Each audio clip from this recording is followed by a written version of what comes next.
what's up everybody? Welcome to BCM. This is Michael. It's been a while, but I'm back.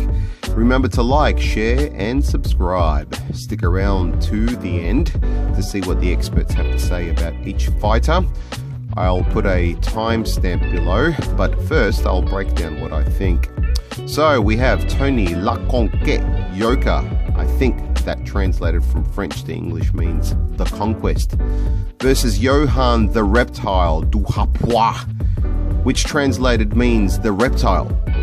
And maybe Johann is the evidence that proves David Icke has been right all these years.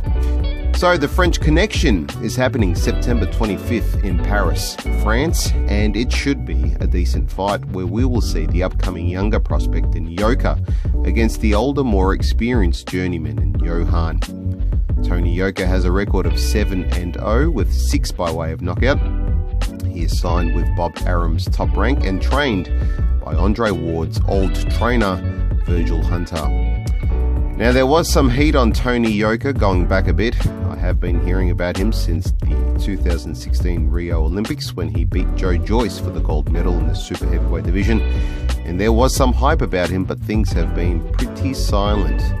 I understand that in 2018, the French anti-doping agency banned him for 1 year because he missed 3 drug tests during 2016 to 2017.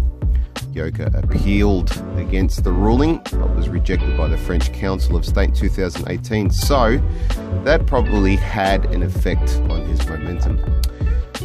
To date, all of his pro boxing bouts have been held in France, and at 28, he's not old in terms of heavyweight division, but he does need more activity and exposure outside of France, so hopefully Bob Arum can get something going for him, because in the fights that I have watched of him, he looks pretty good. He has come up against fairly okay opponents in the pro division with the likes of Dave Allen, Michael Valish, and Alexander Dimitrenko, who, despite none of these guys being at the top level, if we're being fair, they are still decent opposition for a fighter in the early stages of his pro career. And remember that his fight against Johann will only be his 8th bout. In the amateurs, as mentioned in Rio 2016, he beat Joe Joyce and the Croatian Filip Hrgovic. And in 2010 at the Summer Youth Olympics in Singapore, he beat Joseph Parker. At 6'7", he is agile, he moves well on his feet, but it's his power that's a standout feature.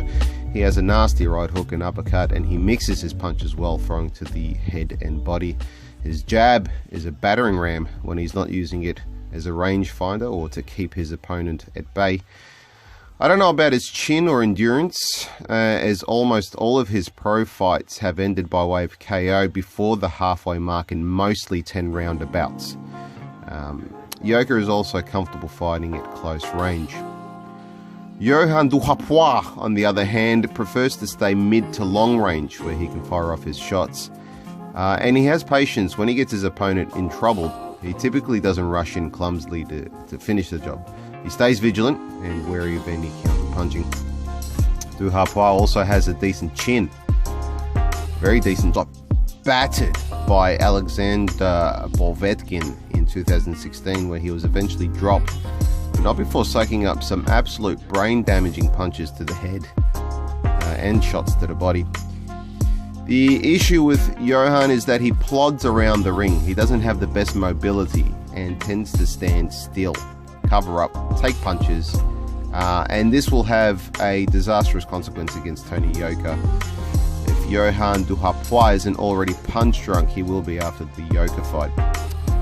He stands at 6'5", so he is slightly shorter than Tony Yoka, but he does have a slight reach advantage, which will play well into his style of fighting from a distance. But I see Yoka closing the distance early in the fight, where he'll start to break Duhaupas down. Duhaupas does have some power, but in the heavyweight division, so does everybody else. Still, you never know, there is always a puncher's chance. The outcome will be a victory for Yoka, probably by TKO. This is a fight against a durable fighter in Duhaupas, but it's really about getting some more experience under Yoka's belt and padding his pro resume, and giving it some substance with a look at one day having a shot at the heavyweight title. This will also be Yoka's first 12 round bout in the pros. Of course, I'm happy to eat my unwashed jocks if I'm wrong, but I see a win for Yoka.